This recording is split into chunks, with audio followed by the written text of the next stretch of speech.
국민의힘의 김기현 원내대표 전화로 만나보겠는데요. 현안이 여러 가지가 있습니다. 대장동 의혹이 있고요. 김건희 씨 관련 또 논란이 불거지고 있는 것도 있습니다. 여기에 추경 편성을 둘러싼 여야 논란도 다시 점화되고 있는데요. 자, 이에 대한 입장 들어보겠습니다. 나와 계시죠? 네, 김결입니다. 반갑습니다. 네, 안녕하세요, 대표님.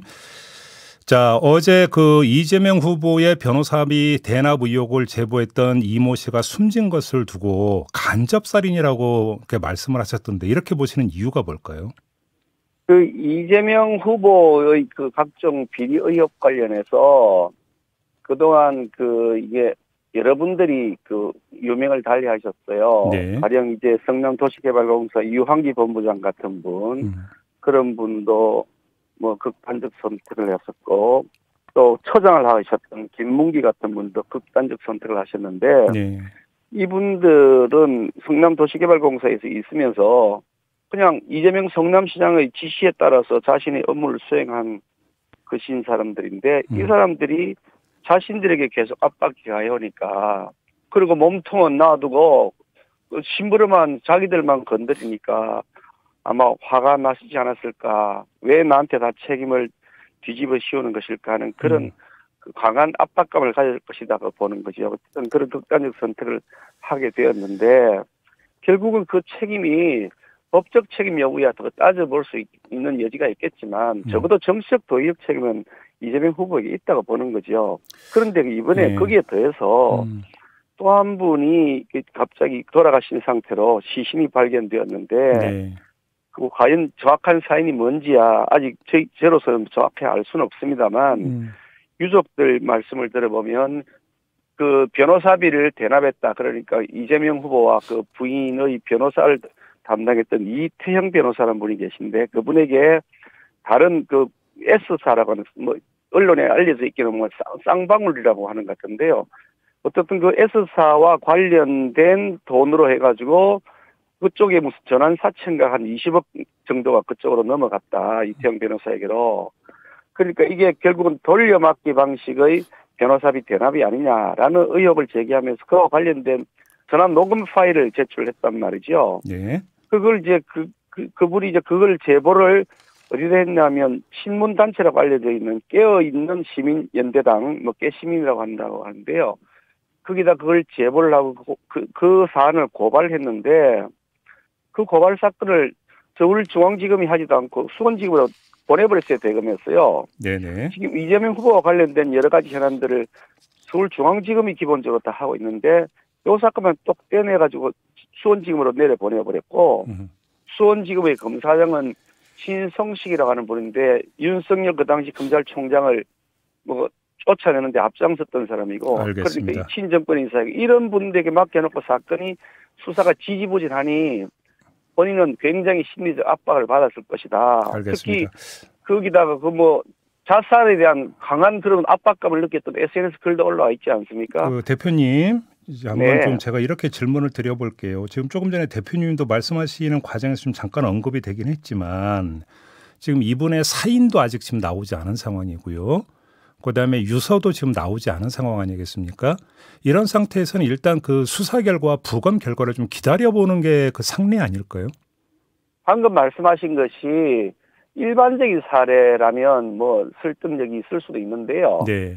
지금까지 경찰, 검찰이 이 이재명 후보를 둘러싼 사건들 제대로 수사한 것이 하나라도 있습니까? 전부 뭉개기하고 꼬리 자르기만 계속 해왔지 않습니까? 그래요. 도대체 검찰, 경찰 못 믿겠다. 계속 뭉개기하고 꼬리 자르기 하고 있으니 거의 명백한 증거가 드러나도 그걸 딱 덮어버리고 하니, 그래서 우리가 특검을 하자는 것인데, 지금 경찰이 뭘 어떻게 수사를 해서 사인을 밝힌다는 것도 과연 믿을 수 있는지에 대한 자신도 없고요. 그러면 부검 결과도 믿기 힘들다 이렇게 보시는 겁니까? 그냥 지금 경찰에서 과연 믿을 수 있겠냐는 강한 의문이 있는 거죠. 부검 결과라고 하는 것이 어떻게 판정하는지가 달라지는 것이니까. 예. 저희들이 어떻게 다 믿으라는 건 지금처럼 이렇게 하고 있는 완전히 권력의 주구 같은 경찰, 검찰인데요.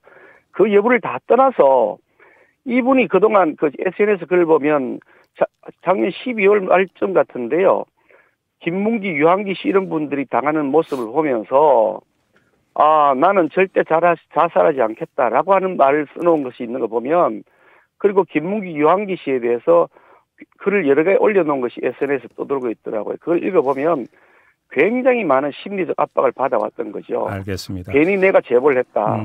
사건 수사는 진행이 안 되고 그러니까 그로 인한 심적 압박이 컸을 것이고 유족 측 그 대변인이 발표한 내용에 의하면 민주당과 이재명 후보 측으로부터 여러 차례 계속 압박을 받아왔다. 이런 발표도 하고 있지 않습니까? 알겠습니다. 그러니까 그에 대해서 이재명 후보가 책임이 없다는 건 말이 안 되는 거죠. 네, 알겠습니다. 지금 이제 대표님께서 말씀하신 건 정황이다라는 점을 좀 밝혀드리면서 그 이재명 후보 쪽 민주당 선대위에서는 이분은 변호사비 대납 의혹 제보자가 아니라 대납 녹취 조작 의혹의 당사자다. 이렇게 규정을 하고 있는데 이에 대한 입장만 좀 간단히 밝혀주시죠. 지금까지 언론에 보도된 내용을 보면 녹음 파일은 조작된 게 아니고 실제 녹음 파일 그대로인데 육성 그대로고요. 녹음 파일 조작된 것은 전혀 없는 것으로 제가 파악한 거는 그렇고요. 아마도 그건 조작되지 않았을 겁니다. 그런데 뭘 조작했다는지 모르겠는데 이재명 후보는 이 대장동의 부동산 개발 비리 의혹이 생기니까 이 그 부동산 개발 비리 의혹이 국민의힘 무슨 비리다라고 그렇게 터무니없이 거짓말을 했거든요. 아니 그게 왜 국민의힘 게이트입니까? 거꾸로 뒤집어 씌우게 하는데 아주 전부린 분들입니다. 자, 다음 이야기로 좀 넘어갈게요. 지금 그 한 인터넷 매체가 김건희 씨하고 그러니까 뭐 총 시간으로 따지면 7시간 넘게 통화한 녹취록을 한 방송사에 넘겨서 조만간 보도될 예정이다. 이런 예고 기사가 나온 데 대해서 어제 선대위 수석대변인이 입장문을 돌렸던데요. 정치 공작으로 규정을 하셨던데 이렇게 보는 근거가 뭘까요?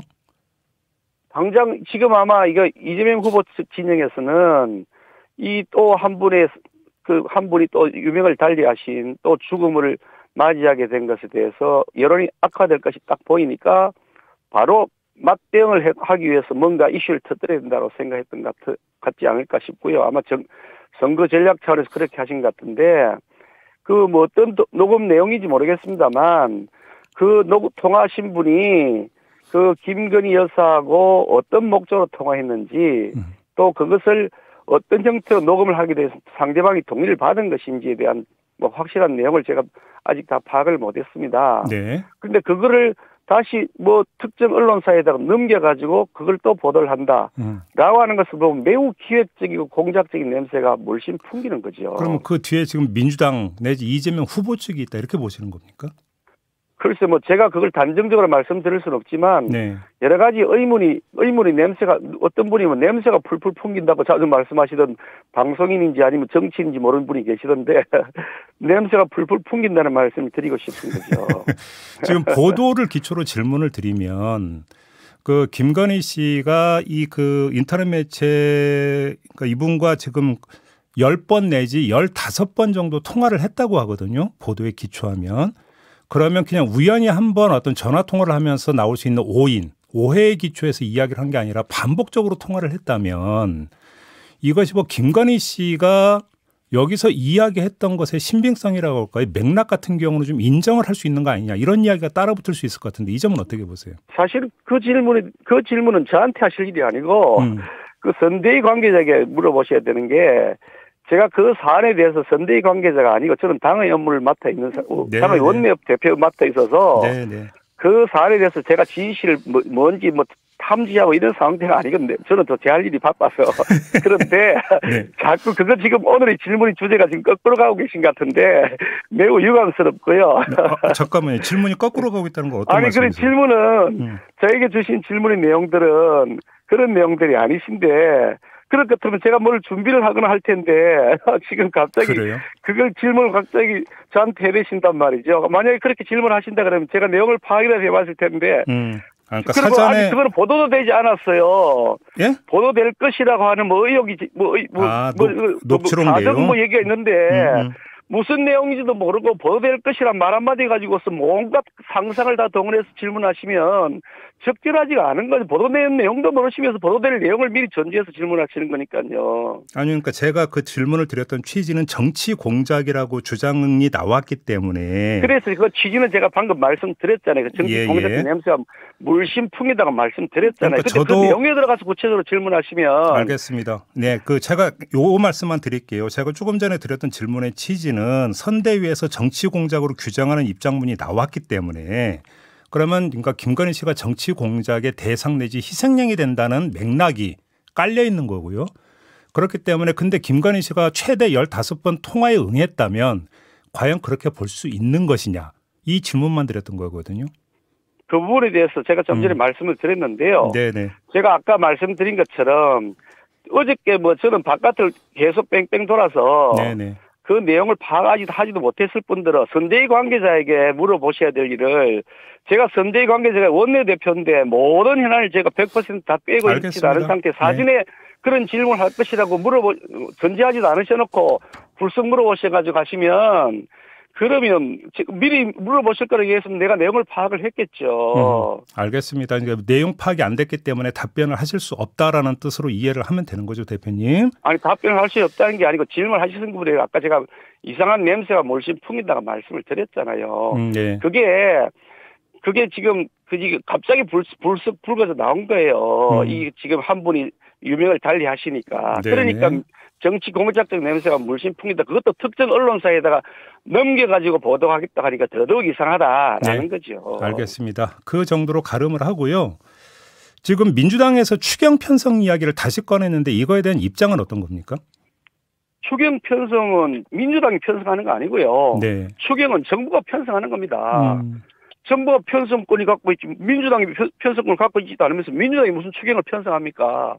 권한도 없는 당에서 무슨 편성한다고 그러면서 자꾸 허풍성 같은 얘기를 하고 있고 국민을 현혹하는지 모르겠는데 네. 권한을 가진 정부가 추경의 재원을 어떻게 재원을 어떻게 조달하고 어디에 쓸 것인지 그 필요성 무엇인지 명확히 밝혀서 제출하면 그때 국회가 논의하는 것이지 제출도 되지도 않았고 제출될지 안 될지도 모르는 추경안을 놓고서 무슨 협상을 하자 그러고 민주당이 추경을 제출한다고 전제해서 얘기를 하는지 모르겠습니다. 민주당에 해놓고 얘기하자고요. 민주당의 입장은 아마 이런 것 같아요. 여야가 합의를 하면 정부를 움직일 수 있지 않느냐 이런 접근법인 것 같은데 이런 접근법은 어떻게 평가하세요? 그 물귀신 작전이죠. 아니 지금까지 민주당이 단 한 번도 야당에게 여야가 협의를 해가지고 예산 편성을 한 적이 있습니까? 아니 그거 웃기지 않습니까? 자기들이 필요할 때는 마음대로 하고 책임져야 할 때는 야당하고 같이 공동 책임지자고 물귀신 작전 쓰는 거죠. 네. 정리 그렇다면 우리가 예산 편성 과정에서 직접 정부하고 협의를 할 테니까 예산 편성에 관한 협상권을 야당에게 넘기세요. 그러면 정부하고 협상을 해서 추경의 필요성, 적정성, 재원의 조달 가능 그런 점들 다 고려해서 정말로 소기업, 소상공인들이 가장 지금 힘들어하고 고통스러워하고 있으니 그분들을 가장 적절하게 충분하게 지원할 수 있는 방안을 마련해서 제시할 테니까 민주당이 그렇게 동의하시면 되잖아요. 알겠습니다. 예산 편성에 관한 협의권 우리에게 넘기세요. 정리를 하면 그 정부의 추경안이 오기 전에는 추경 논의 자체가 불가하다 이렇게 이해를 하면 되겠네요, 대표님. 아니 논의할 대상이 없는 논의를 어떻게 하면 법안이 제출도 되지 않았는데 법안을 논의를 하자고 법안이 제출돼야 상정을 하고 논의를 하는 거죠. 황당하지 않습니까? 아니면 신기를 갖다 놓고 논의하자는 게 말이 되겠어요, 그게요. 알겠습니다. 참. 자, 말씀 여기까지 들을게요. 대표님 고맙습니다. 네, 감사합니다. 네, 지금까지 국민의힘의 김기현 원내대표였습니다.